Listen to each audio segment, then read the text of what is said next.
How to get more eggs in Widgetable. That's what I will show you in this video. But before we begin, make sure to subscribe to the channel and ring the bell to get notified whenever a new video is posted. With that said, let's get started.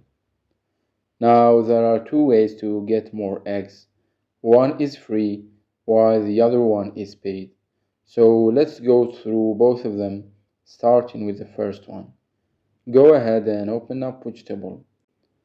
So the free method is simple, where you only need to invite friends and you will be rewarded with more eggs. However, for some reason, this option is not available for me.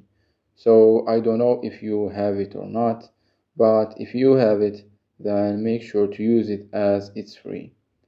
Moving to the paid option, where you can get more eggs either by purchasing the Pro version, where you will receive one egg every week, or by purchasing eggs only from the shop. So that was it for this video. That's how to get more eggs in Widgetable. If you have any questions, please leave them in the comments down below. With that said, see you in the next video.